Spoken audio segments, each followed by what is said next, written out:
주님이 우리의 형제가 된 목적이라는 말씀으로 말씀 전가하시겠습니다. 은혜의 시간 되시기 바랍니다. 설 명절 다 잘 지내셨습니까? 이 시간 예배를 드리는 모든 성도님들에게 하나님의 위로와 은혜가 넘치시기를 바랍니다. 미국 오클라호마 대학의 한 연구원이 동물의 지능 한계를 알아보려고 동물 중에 가장 지능이 발달했다고 하는 침팬지 한 마리에게 수화를 가르친 적이 있습니다. 그리고 온갖 노력을 다해서 이 침팬지에게 140개의 단어를 가르쳤다고 합니다. 그래서 자기 마음대로 생각하고 표현하게 할 수 있게 이렇게 만든 것이죠. 근데 이 침팬지가 제일 처음으로 한 말이 무슨 말인지 여러분 아십니까? 나를 제발 놓아주세요. 라고 했다고 합니다. 140개의 단어를 가르치고 자유롭게 표현하겠더니 그 첫 마디가 나를 제발 놓아주세요라고 했다는 실화가 있습니다. 이처럼 동물도 갇혀있는 것을 원하지 않고 해방되고 싶어 합니다. 하물며 인간인 우리는요, 더욱 해방되고 싶어 하며 진정한 자유를 누리고 싶어 합니다. 하지만 현실적인 삶을 볼 때에 그렇지 못하는 것이 현실인 것 같습니다. OECD 국가 중에서 그죠? 한국이 이번 자살 1인 거 아시죠? 많은 사람이 여러 가지 다양한 이유를 통해서 가장 많이 죽는 나라가 우리나라입니다. 그런데 오늘 본문의 말씀은 우리가 진정한 자유와 해방을 누리는 방법에 대해서 사실 말씀하시고 있습니다. 그래서 한마디로 형제이신 주님께 나아가면 된다는 말씀인데요. 특히 오늘 말씀을 통하여서 왜 주님이 우리의 형제가 되어주는지를 함께 좀 생각해 보기를 원합니다. 여러분, 주님께서 우리의 형제가 되어주신 목적이 뭘까요? 크게 두 가지 정도로 생각해 보기를 원하는데요. 첫째는 뭐냐면 우리가 악한 마귀와 사망의 지배를 받지 않도록 하기 위해서입니다. 주님이 우리의 형제가 되신 첫 번째 목적이 뭐냐면 우리가 악한 마귀와 사망의 지배를 받지 않도록 하기 위해서라는 것이 첫 번째입니다. 오늘 11절 말씀 보시면 알겠지만 거룩하게 하시는 이 예수님이잖아요. 예수님과 거룩하게 함을 입은 자들, 소위 구원을 받은 우리 성도들이 다 한 근원에서 났다고 말씀하고 있습니다. 거룩하게 하시는 분이 예수님이시고요. 예수님의 십자가 사건을 통하여서 구원함을 받은 우리 성도들이 거룩함을 입은 자들이라고 말씀합니다. 특히 3장 1절에 이렇게 말씀합니다. 우리를 함께 하늘에 부르심을 받은 거룩한 형제들이라고 말씀합니다. 우리를 거룩한 형제들이라고 말씀한 것은요, 예수님께서 십자가의 죽으심을 통하여서 거룩하게 된 자들이고 우리가 세상 사람들과 구별되어서 도덕적으로 깨끗하게 된 자라는 의미가 있습니다. 그런데요, 이 주님과 주님의 구원 사역 때문에 구원함을 받은 자들이 다 한 근원에서 나왔다고 오늘 본문이 말씀합니다. 여러분, 한 근원이 누굴까요? 한 근원. 한 분 하나님으로부터 나왔다는 것입니다. 예수님도 예수님의 구원상을 통해서 구원받은 성도들도 다 한 하나님으로부터 나왔다고 오늘 본문이 말씀하고 있습니다. 예수님도 하나님께 나왔고 우리도 하나님에서 왔다면 우리와 예수님과 우리의 관계는 어떻게 되겠습니까? 오늘 본문의 말씀은 중요한 것이 뭐냐면 예수님과 구원함을 받은 우리 성도들이 쉽게 말해서 한 가족이라는 것입니다. 우리가 주님의 형제가 된다고 지금 말씀하고 있는 것입니다. 우리가 예수를 믿고 나면요, 우리는 온 세상을 창조하신 하나님의 가족이고 우리를 구원해 주시는 주님과 한 가족이 되는 영광스러운 신분의 존재를 가진 존재가 우리라고 본문이 말씀하고 있습니다. 여러분, 좀 신기하지 않습니까? 예수님이 우리와 형제랍니다. 별로 안 놀라시네요, 그죠? 하나님이, 그죠? 하나님께서 예수님을 우리의 형제로 만드셨다고 지금 말씀하고 있는 거잖아요. 얼마나 감동을 잘 안 하시는 분들이시죠, 여러분, 그죠? 그리고 히브리서 기자는 이렇게 합니다. 더 나아가서 예수님께서 우리를 형제라 부르기를 부끄러워 아니하셨다고 말씀하고 있습니다. 여러분, 우리가 생각해 보세요. 예수님은 하나님이시잖아요. 하나님께 나온 죄 없으신 하나님이신데, 그에 비해서 우리는 피조물이고 하나님께 반역했고 주님과 다른 존재잖아요.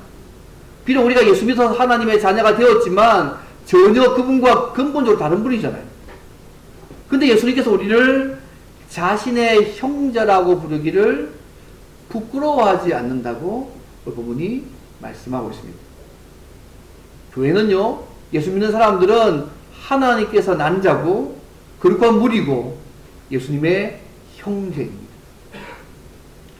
예수님께서 우리를 하나님의 자녀가 되게 하기 위해서, 우리를 형제로 삼게 하기 위해서 고난받으시고 십자가에 죽으셨습니다. 그리고 자신의 형제로 부르기를 부끄러워 아니하셨다고 오늘 본문이 말씀하고 있습니다.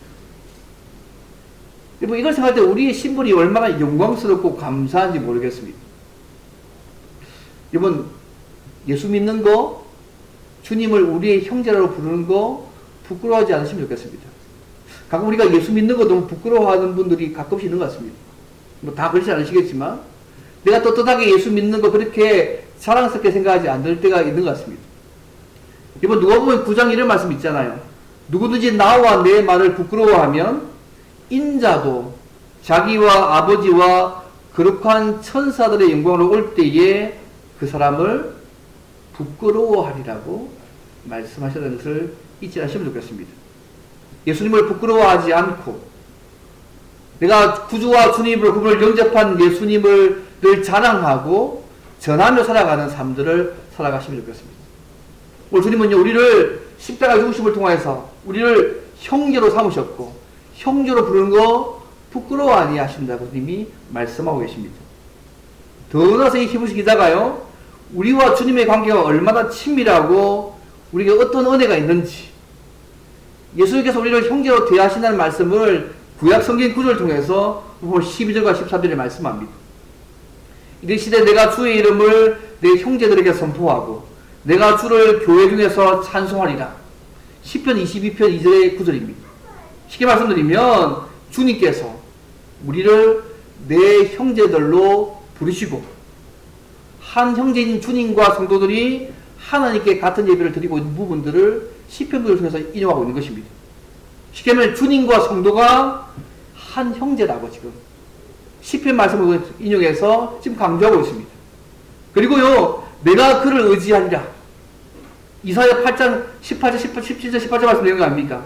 형제 되신 그리스도를 의지하여서 그분의 도움을 받는다는 말씀입니다. 그리고 볼지어다 나와 및 하나님께서 내게 주신 자녀, 이사야 8장 18절의 말씀이지 않습니까? 구원받은 우리가요, 예수님과 하나님의 자녀임을, 우리가 하나님과 예수님의 자녀임을 말씀하고 있습니다. 여러분, 이 말씀을 왜 하고 있을까요, 여러분? 시편의 말씀과 이사야서 말씀을 인용해서 하신 핵심적인 내용이 뭘까요?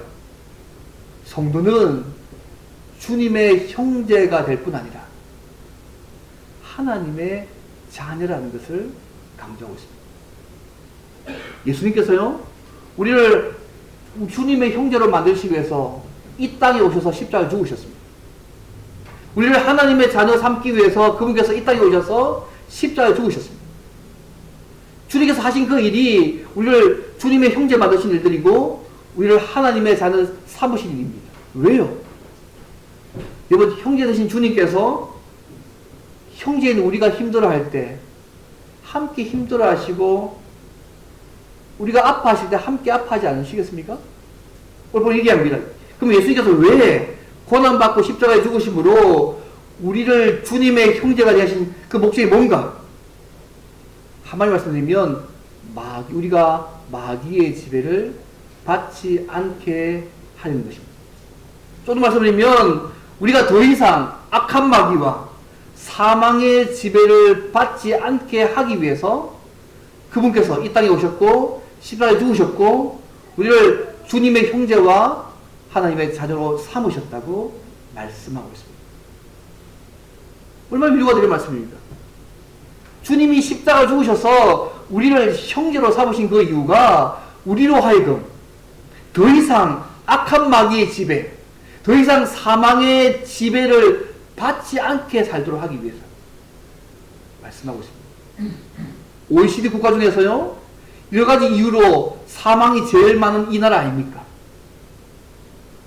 그런 이 시대에 살는 우리에게 더 이상 우리가 사망의 지배도 벗어나고, 더 이상 악한 마귀의 지배도 벗어나게 하기 위해서 그분께서 우리를 형제로 삼으셨다, 자녀로 삼으셨다고 말씀하고 있습니다. 얼마나 위로가 되는 말씀인지 모르겠습니다. 이번 14절 15절 말씀 보십시오. 자녀들은 혈과 육에 속하였음에 그도 또한 같은 모양으로 혈과 육을 함께 지니심은 죽음을 통하여 죽음의 세력을 잡은 자 곧 마귀를 멸하시며 또 죽기를 무서워함으로 한평생 매여서 종로를 하는 모든 자들을 놓아주려 하심이라고 말씀하고 있습니다. 이거 참 위로가 되는 말씀 같습니다. 요한에서 3장 8절에 이렇게 말씀하잖아요. 하나님의 아들이 나타나신 것은 마귀의 일을 멸하려 하심이라고 말씀합니다. 자, 성도 여러분, 우리 인간의 배후에는요, 사망의 세력을 잡은 자인 마귀가 있어서 늘 우리로 하여금 죄를 짓도록 만들어 갑니다. 그러나 예수님께서는 이 마귀를 없이 하시고 죄의 종에게 얽매어 고통하는 자들을 자유케 하기 위해서 육신의 몸을 입고 십자가에 못 박혔습니다. 여러분, 로마서 6장 6절 말씀 기억납니까? 우리가 알거니와 우리의 옛사람이 예수와 함께 십자가에 못 박힌 것은 죄의 몸이 죽어 다시는 우리가 죄에게 종노로 하지 아니하려 함이라고 말씀하셨다는 사실을 여러분 기억하십니까? 성육신이 하신 주님, 고난 받으시고 십자가에 죽으신 그 주님을 믿어서 이런 죄사함 받고 깨끗하게 됨을 통하여서 날마다 성령 하나님의 도우심으로 우리는 사망의 공포와 악한 마귀의 싸움에서 이길 수 있습니다. 물론 사탄이 지금도 이 세상에서 거대한 영향을 행사하고 있습니다. 주님 재림 때까지. 그러나 하나님이 허락된 제한된 범위 안에서만 활동할 뿐입니다. 결국은 이것은 사탄이 완전하게 멸망하게 될 것입니다. 여러분, 요한계시 나오지 않습니까? 마틴 오이즈부소서 목사는 이렇게 얘기했습니다. 오늘날 교회가 부실하게 된 이유가 뭐냐? 가장 중요한 원인 중에 하나가 뭐냐 하면 마귀를 잊어버리고 있기 때문이라고 말합니다. 왜 오늘날 교회가 부실하냐? 병든 것을 보이냐? 왜? 영적인 존재를 마귀를 제대로 생각하지 않고 잊고 있기 때문에, 제대로 영적 싸움을 하지 않고 있기 때문에 어쩌면 교회가, 성도들이 약해지고 있는 것이라고 말씀합니다. 모든 것을 우리 탓과 환경을 돌립니다. 모든 일에 너무 심적으로 심리학적인 태도와 생각을 가집니다. 여러분, 마귀는요, 존재하고 있는 존재입니다. 눈이 안 보인다고 존재하고 있지 않느냐? 존재하고 있는 존재고요, 우리의 영적인 대적이고요, 우리를 비난하는 자이고요, 날마다 우리를 넘어뜨리기 위해서, 삼기 위해서 날마다 두루다니며 삼키를 찾고 있는 실적인 존재입니다. 여러분, 이런 삶 가운데 이 악한 마귀와의 싸움이라는 것들을 늘 생각하십니까? 여러분, 예수 믿는 신자의 삶이요, 영적인 마귀와의 싸움이라는 걸 잊지 않으시면 좋겠습니다. 눈에 보이는 혈과 육에 대한 싸움이 아니잖아요. 근데 주님께서 이 땅에 오셔가지고 십자가에 죽으신 이유가, 우리를 형제로 삼아주신 이유가, 하나님의 자녀로 삼아주신 이유가 이 악한 마귀에 더 이상 지배받지 않고 사망에 지배받지 않도록 하기 위해서임을 잊지 않으시면 좋겠습니다. 여러분, 고린도후서 4장 4절 말씀 기억나세요? 이 세상의 신이 그 믿지 않는 자들의 마음을 혼미하게 하여서 그리스도의 영광의 복음의 광채가 비치지 못하게 합니다. 악한 마귀가 하는 일 중에 하나는 뭐냐면 예수 못 믿게 하는 것입니다. 복음의 광채, 그 사람 마음에 비치지 못하게 만들어서 영영 그 상태로 가서 결국 영원한 지옥에서 살도록 하는 사탄의 목표입니다. 세상이 바뀌고 있지 않습니까? 사탄도 전력을 바꾸어서 우리를 공격합니다. 표면적으로 열심히 어쩌면 교회에 출석하라고 격려합니다. 열심히 헌금도 하고 봉사도 하라고 권고합니다. 그런데 얘기하더라고요. 그러나 절대로 예수는 믿지 말라고 한다고 합니다. 신앙생활을 교황적으로 취미생활 정도로 그 정도 수준으로 전환시켜서 하라고 얘기합니다. 십자가의 보혈을 생각하지 말고 그냥 십자가를 장식용으로 사용하라고 말합니다. 교인이 많아도 좋지만 진짜 그리스도인은 정가시키지 말아야 되는 전략을 핍니다. 무엇을 하긴 하되 진짜를 못 누리게, 예수님을 통해서 진짜 하나님을 못 누리게 만드는 것이 오늘날 사탄의 전략입니다. 우리의 삶 가운데 매 순간순간마다 하나님과 우리와의 관계에서 이 문제를 보지 못하게 만드는 것이 사탄의 전략입니다. 여러분, 매 순간 매 삶 가운데 하나님과 예수님과의 관계 속에서 우리의 모든 문제를 바라보시고 판단하고 계십니까? 어느 신자의 삶 가운데 속에서요, 하나님 없이 내가 스스로 인생을 살아가는 모습으로 점점점 바뀌어가고 있습니다. 하나님이 없이도 살아갈 수 있다고 생각하는 모습으로 점점 바뀌어가고 있습니다. 중요한 사탄의 전략 아닙니까, 여러분? 제가 예전에 이런 말씀 기억나세요? 사탄은 불신자로 하여금 복음의 광채를 비추지 못하게 해서 예수 믿지 못하게 만듭니다. 신자로 하여금은요, 이미 예수님 안에서 주신 그 은혜들을 우리가 못 누리게 만듭니다. 주님 안에서 주신 은혜가 너무너무 많은데 그 은혜를 신자들이 제대로 못 누리게 만든다는 것이죠. 그래서 날마다 우는 사자같이 삼킬 자를 찾고 있습니다. 그래서 베드로서 5장 이렇게 말씀합니다. 근신하라, 깨어라. 너희 대적 마귀가 우는 사자같이 두루다니며 삼킬 자를 찾나니 너희는 믿음을 굳건하게 하여 그를 대적하라 말씀합니다. 야고보 4장 7절 이렇게 얘기합니다. 그래서 너희는 하나님께 복종할지어다. 마귀를 대적하라. 그리하면 너희를 피하리라고 말씀합니다. 여러분, 사탄이요, 지혜롭잖아요. 간사하고 지혜롭지 않습니까? 여러분, 이거 신앙생활 하다 보면 우리가 잘 넘어질 때 있지 않습니까? 언제 잘 넘어지십니까? 어떨 때 잘 넘어지시고 내가 어떤 내 마음의 상태에서 잘 넘어집니까? 제가 이전에 한번 말씀드렸잖아요. 사탄이 우리를 공격할 때에 우리의 약점이 무엇인지를 잘 파악하고 있어야 됩니다. 그렇지 않으면 늘 똑같은 부분이 늘 넘어집니다. 제가 어떤 분은요, 시자만 들어도 흥분해서 넘어지더라고요. 시어머니, 그렇지 않습니까? 그래서 시자만 들으면 그때부터 막 감정이 폭발해가지고 시자가 들으면 무조건 이분은 정신을 못 차립니다. 예수 믿는데 똑같습니다. 좀 나아져도 똑같더라고요. 여러분, 사탄이 우리를 공격할 때 언제 약한지, 무슨 요일에 무슨 시간에 약한지, 어느 곳에서 사탄이 우리를 가장 많이 공격하는지, 그 직장인지 집인지, 내가 이웃과 있을 때 친구 집인지, 우리가 사탄 공격받을 때 함께 있는 사람이 누구인지, 친구인지 동료인지 혼자 있을 때인지, 사탄이 우리를 잘 공격하는 상황이 어떤지를 잘 분석하셔야 됩니다. 내가 지칠 때인지, 외로울 때인지, 우울할 때인지, 아플 때인지, 내가 스트레스 많이 받을 때인지, 아니면 상처받을 때인지, 아니면 분노하거나 걱정할 때든지, 어떨 때 우리가 잘 넘어지는지를 늘 질문하셔서 사탄이 우리를 공격하는 부분들을 잘 파악하셔야 됩니다. 우리가 어디에 잘 넘어지고 사탄이 우리의 공격하는 약점과 상황이 무엇인지를 잘 파악하셔서 그러한 상황에 대한 영적 전쟁을 잘 준비하고 있어야 됩니다.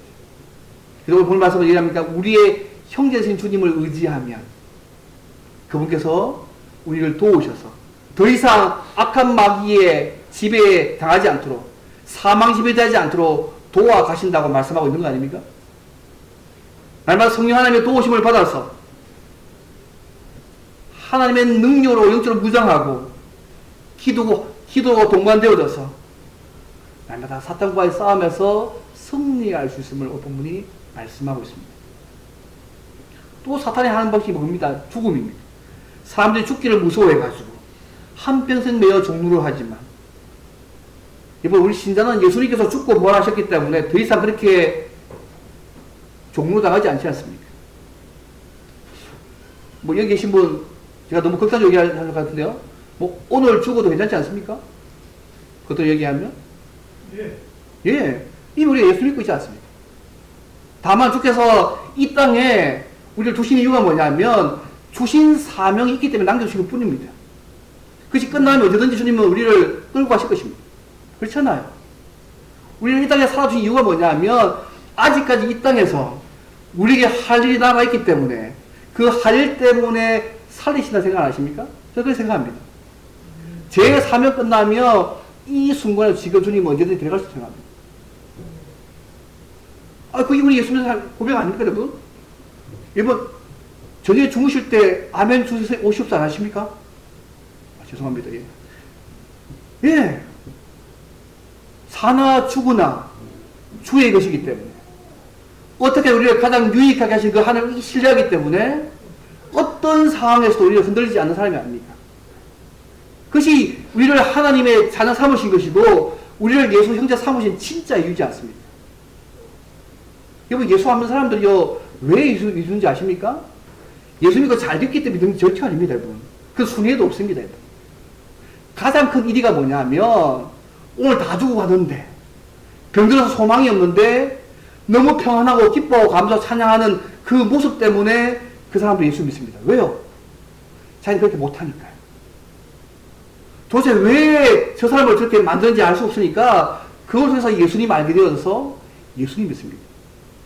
그것이 불신자들 예수 믿는 첫째 일입니다. 여러분. 설문조사에서. 아십니까? 그래서 주님께서 우리를 주님의 형제로 삼으신 그 이유가 더 이상 악한 마귀에게 지배당하지 않고 이제 죽음조차도 그 죽음에 우리가 매여서 지배당하지 않도록 하기 위해서임을 오늘 본문이 말씀하고 있음을 잊지 않으시면 좋겠습니다.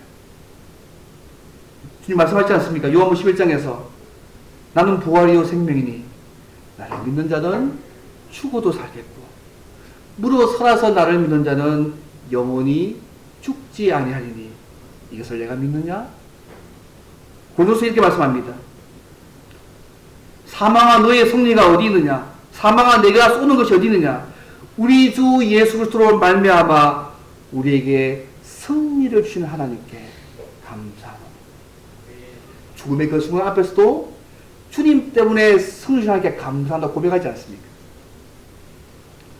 제가 예전에 말씀드린 있는데요. 존 웨슬레가요. 한번 미국에 선교를 하고 갔다가 도중에 풍랑을 만났습니다. 풍랑이 너무 얼마나 거셌는지 바닷물이 객실장을 막 부수고요. 돛대까지 다 불떨 상황이었습니다. 이 웨슬리를 포함한 영국인들이 죽음의 공포에 쌓였습니다. 저도 선교를 하고 부흥사로 갔는데 그 돌아오는 게 이기를 당했는데 자기가요 이 상을 도저히 이길 수가 없었습니다. 근데 이런 죽음의 위기 가운데요 모라비안 교도들이요 시편을 쫙 찬송하면서 너무 기도하면서 침착함을 유지하고 있는 거예요. 아니 배가 깔아져 죽을 둥 하는데 이 모라비안 교도들이 시편 찬송을 하면서 기도하면서 침착함을 유지하는 모습을 본 거예요. 예술가요 이 좀 잠자게 나는 이걸 묻습니다. 죽음이 두렵지 않았냐고 물었습니다. 그때 그들이 말이요 두렵지 않았다. 우리 하나님께 감사했다. 이 웨슬리가 이 모라비안 교도들과 교제하면서요 하나님의 자녀의 그 기쁨이 뭔지 그 확신이 뭔지를 다시 한번 그가요 믿음의 확신을 얻게 되고 난 이후부터 세상에 묶인 어떤 것들에서도 두려움과 죽음의 종로에서 벗어나서 자유하게 하는 삶들을 살았던 실제 이야기가 있습니다. 여러분 주님이 우리의 형제 되어준 이유도 우리가 악한 마귀와 사망의 권세에서 벗어나서 진정한 자유를 누리게 하기 위함임을 잊지 않으시면 좋겠습니다. 날마다 이 믿음의 확신 가운데 서셔서 예수님 안에서 주어진 진정한 자유와 기쁨들을 여러분 누리시면 좋겠습니다. 자성도 여러분, 악한 마귀와 사망이 우리의 삶을 지배하지 않도록 주님께서 십자가의 죽으심을 통해서 우리를 한 가족으로 형제로 삼으셨다는 그 사실을 잊지 않으시길 바랍니다. 주님은 세상에 부끄러운 존재인 우리를 부끄러워하지 아니하시고 형제 자매로 불러주시는데 혹시 우리의 삶 가운데 십자가의 복음, 십자가의 주님과 복음을 부끄러워하는 것이 아닌 건지 돌아보실 필요가 있다고 생각합니다. 우리가 예수님 안에 있다면 악한 마귀와 사망이 더 이상 우리와 삶을 지배하지 않도록 여러분 만드셔야 됩니다. 주님이 도와주실 것이고 성령 하나님께서 우리를 도와주실 것입니다.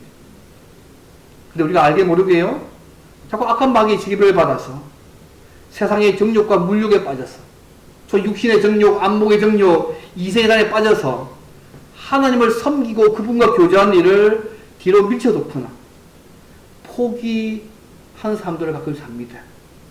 죽음이 너무 두려워서 때로 악을 수용하기도 하고 어리석은 일들을 하기도 합니다.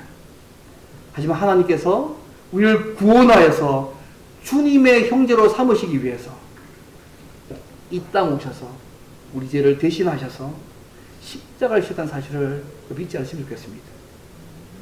주님의 형제가 된 우리는요, 더 이상 마귀의 지배 받을 수도 없고 받아서도 안 됩니다. 죽음이나 세상에 속한 극세에 얽매여서 그 종으로 더 이상 살 수 없습니다. 또한 살아서도 안 됩니다. 십자가의 능력, 부활의 은혜가 마귀와 사망의 세력을 잠재워놓은 놀라운 능력이 될 줄을 믿습니다. 우리 예배전에 불렀지 않습니까? 주의 보혈의 능력이 얼마든지. 찬양만의 고백이 아니고 실제 우리의 삶의 고백 아니겠습니까?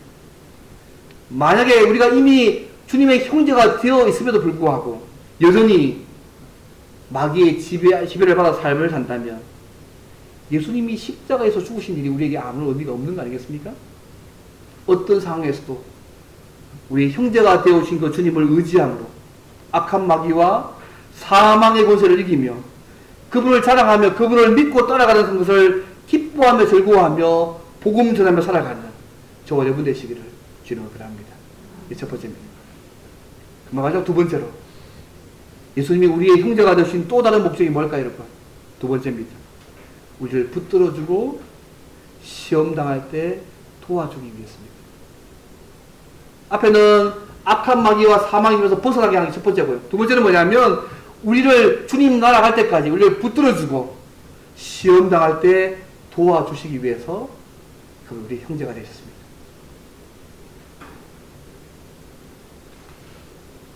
특히 오늘 16절 보시면 천사가 아니라 아브라함의 자손을 붙들기 위해서라고 16절에 말씀하고 있지 않습니까? 여기서 아브라함의 자손은 유대인 신자를 얘기하지만 넓게 얘기하면 예수 믿는 모든 신자를 붙들어주기 위해서입니다. 갈라디아서 3장에 보면 이런 말씀이 있습니다. 너희가 그리스도의 것이면 곧 아브라함의 자손이요 약속대로 유업을 이을 자라고. 예수 믿는 모든 자가 아브라함의 자손이고 하나님의 약속을 이을 자라고 갈라디아서 3장 29절에 말씀합니다. 특히 17절과 18절 보십시오. 그러므로 그가 범사의 형제들과 같이 되심이 마땅하도다. 이는 하나님의 일에 자비하고 신실한 대제사장이 되어 백성의 죄를 속량하려 하심이라. 그가 시험을 받아 고난을 당하셨은즉 시험 받는 자들을 능히 도우실 수 있느니라. 여러분, 이 말씀에서 왜 예수님께서 우리 형제가 되셨는지 그 실제적인 목적을 잘 보여주지 않습니까? 그분은 자비하고 신실한 대제사장이 되어서 우리의 죄를 속량하시기, 구속하기 위함이고 더 나아가서 시험 받는 자들을 도우시기 위함이라고 말씀하고 있습니다. 주님은 중보자가 되셔서 우리의 죄를 속해서 우리와 교제하기를 기뻐하시고 우리를 도우시기 위해서 범사의 형제들과 같이 우리와 같이 되셨다. 죄만 빼놓고 말씀하고 있습니다. 여러분, 예수님이 우리의 대제사장 되는 것이 어떤 의미를 가지고 있습니까? 뭐 대제사장은 구약시대예요. 하나님과 백성 사이의 중보자잖아요. 중보자로서 백성들의 죄를 대속하고 하나님과 교제하는 자가 되게 하는 일을 하는 사람들이 대제사장이었습니다. 근데 예수님이 대제사장이라는 이 말씀은요, 하나님과 우리 사이의 중보자가 되어셔서 하나님과 교제하게 하신다는 것입니다. 예수님 이미 우리의 모든 죄를 십자가에서 다 담당하시고 우리에게 하나님과 교제하는 길을 열어주셨습니다. 그동안 본 것은 그만 나온 게 아닙니다. 죄를 속량하실 뿐만 아니라 더 나아가서 우리의 중보자로서 기도하시며 우리를 도우신다는 의미를 더 얘기하고 있습니다. 대제사장인 예수님께서 친히 시험받아 고난 당하셨기 때문에 시험 가운데 있는 자들을 능히 도우신다고 오늘 본문이 덧붙여 말씀하고 있습니다. 예수님이 우리의 대제사장 되신다. 하나님과 우리 사이 중보자가 되셔서 기도하실 뿐만 아니라 우리의 모든 필요를 공급해 주시고 도와주시는 분임을 본문이 말씀하고 있습니다. 그래서 이 예수님께 우리의 시선과 생각을 고정시키고 그분의 도우심을 바라보면 날마다 의지해야 합니다. 그러면 우리가 믿는 믿음과 현실을 그분께서 일치시켜 주실 날들이 있을 것입니다. 여러분, 이 말씀의 적용이 히브리 4장의 말씀입니다. 여러분 잘 아시는 4장 15절 16절 말씀입니다. 우리에게는 대제사장은 우리 연약함을 동정하지 못하실 이가 아니요 모든 일에 우리와 똑같이 시험을 받으신 이로되 죄는 없으시니라. 그러면 우리는 긍휼하심을 받고 때를 따라 돕는 은혜를 얻기 위하여 은혜의 보좌 앞에 담대히 나아갈 것이다. 우리 이 땅을 살아갈 때 하나님의 자녀고 주님의 형제라고 해도 어렵고 힘든 시련과 고통과 좌절과 어려움이 우리의 삶에 있을 수 있습니다. 히브리서 편지를 받고 이 당시 독자들 똑같았습니다. 교회 안팎으로 많은 시련을 가지고 있었습니다. 예수 믿는다는 이유 때문에 외부적으로요 많은 환난과 핍박을 당했습니다. 또 내부적으로 이런 일이 계속되니까 예수님에 대한 믿음에 회의를 가지고 교회 떠나는 사람들이 생겨났습니다. 그래서 이렇게 말씀, 주님도 시험받아 고난당하셨기 때문에 시험을 당해서 고난당한 자들의 아픔을 아시고 도와줄 수 있는 분이라고 말씀하시고 있습니다. 그래서 우리가 이 땅에서 여러 가지 시험이나 고통이나 문제를 당할 때마다 우리를 위해서 고난받으시고 십자가를 지심으로 우리를 하나님의 가족이 되게 하시고 주님의 형제로 삼아주시고 형제라 부르기를 부끄러워하지 않는 그 주님께 날마다 나아가야 합니다. 대제사장이 되신 그 주님을 의지하며 도움 얻기 위해서 하늘 보좌로 나아가야 합니다. 그러면 우리를 붙들어 주시고 도와주신 주님을 우리의 삶 가운데 누리게 될 것입니다. 언제까지요? 주님 나라 갈 때까지요. 그림 하나 보여주실래요? 그 다음 한번 보여주세요. 네, 파워포인트 넘기면 됩니다. 넘겨주세요. 한명제 파워포인트 하나 넘겨주세요. 설교 뒤에 파워포인트 하나 넘겨주시면 돼요.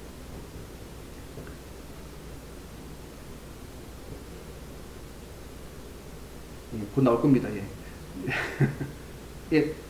설교 그 다음 파워포인트에, 예.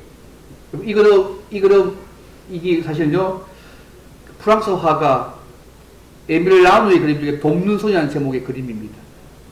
1981년에 발표한 그림인데요. 세계 명화 가운데 하나의 그림입니다.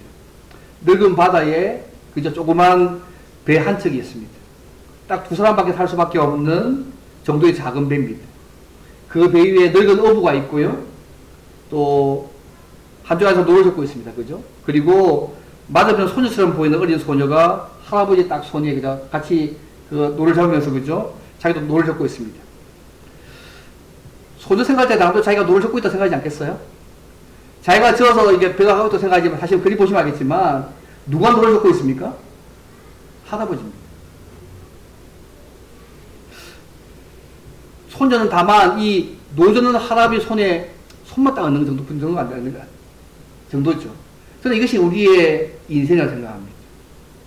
내가 뭘 하는 것처럼 요람 떨지만 결국 큰 손이 노를 젓고 계신 것입니다. 우리의 삶의 큰 손은 누구십니까? 하나님 아니십니까? 우리가 분주하고 이래서 막 노력하지만 우리가 하는 것처럼 보이지만 그거 아니고 여러분요. 하나님이 하는 건데 다 머리가 살짝 얹은 정도입니다. 형제 되신 그 주님께서 우리를 이끄시는 그 모습을 저는 이 그림의 모습을 생각합니다. 시편에 이런 말씀 있잖아요. 내가 항상 주와 함께하니 주께서 내 오른손을 붙드셨다. 근데 주님께서 형제가 되어신 두 번째 그게 뭐냐면 우리를 붙들어 주시고 주님 나라까지 우리를 도와주시기 위해서라고 본문이 말씀합니다. 얼마나 위로가 됩니까? 이 세상에서. 많은 미래학자들이요, 이 세상을 전망할 때 그렇게 밝게 전망하지 않습니다, 여러분. 수많은 미래학자들이 책을 보면 미래가 밝다는 사람이 아무도 없더라고요. 다 암울하게 하더라고요. 그런데 우리의 확실한 미래의 보장이 있지 않습니까? 형제가 되어신 주님이 계시고, 하나님이 계시고, 주님 나라가 우리를 붙들어주신 성령 하나님께서 계셔서, 악한 마귀의 지배 아래서 사망의 죄를 벗어나게 하시고, 우리를 붙들으시고 주님 나라 갈 때까지 도와주시는 그분께서 우리 계십니다. 좀 끊는 거 아니겠습니까? 말씀을 맺겠습니다. 사랑하는 성도 여러분, 어떤 문제와 고난과 아픔과 질병과 시험이 있으십니까? 주님은 우리의 아픔, 고난, 눈물, 슬픔을 누구보다 잘 알고 계십니다. 이럴 때서 하나님께 더 가까이 가시고 우리의 가족과 형제가 되어주신 주님께 도움을 요청해 보시기를 바랍니다. 옛날부터 우리 믿음의 조상들은요, 더 어려울수록 하나님께 가까이 갔습니다. 그래서 더 정한 시간에 예배 드리고 축제적 말씀을 읽고 기도했습니다. 때로는 금식하고 밤을 새며 주님 앞에 기도했습니다.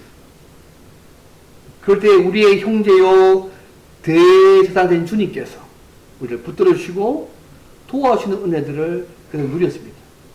그들만의 은혜가요 오늘 똑같습니다. 우리의 모든 문제 어려움들 속에서 우리의 형제 되시고 대제사장 되신 주님 앞에 나아가시며 그분께서요 우리를 붙들어 주시고 도와주시는 은혜를 주님 나라 갈 때까지 우리에게 누리게 하실 것입니다. 주님께서 고난받고 십자가에 돌아 죽으심으로 우리와 형제 된 것, 더 이상 악한 마귀와 사망의 지배에 받지 않도록 우리를 붙들어주고 도와주기 위해서임을 이번 잊지 않으시면 좋겠습니다. 대제사장에 계신 우리 주님은 우리 어떤 문제든지 도와주실 수 있습니다. 상황이 어렵고 힘들다고 낙심하거나 인간적인 방법들을 쓰지 않기를 바랍니다. 행이라도 믿음의 길에서 떠나지 않기를 바랍니다. 우리 믿음에 주신 형제신 주님을 바라보고 더 붙들고 온전히 신뢰하시기를 바랍니다. 그러면 우리의 형제 되시고 대제사장 되신 주님께서 어떤 상황도 일어날 힘도 주실 것이고 그 문제가 크든 작든 우리를 붙들고 도와주는 것을 우리의 삶 가운데 누리게 될 것입니다. 더 나아가서 우리를 붙드시고 도와주기 위해서 나아가신 그 주님처럼 다른 사람을 살리기 위해서 희생하고 나아지는 삶들을 날마다 살아가시길 바랍니다. 어떤 상황 속에서도 우리의 가족과 형제가 되신 주님을 바라보고 의지함으로 악한 마귀와 사망의 지배를 받지 않고 승리하며 우리를 붙드시고 도와주시는 주님의 은혜를 날마다 풍성히 누릴 뿐만 아니라 주님 나라 갈 때까지 풍성히 누리는 저와 여러분 되시기를 주님을 바랍니다. 이제 함께 기도하면서 하나님 예수 믿게 하셔서 감사하고 우리를 주님의 형제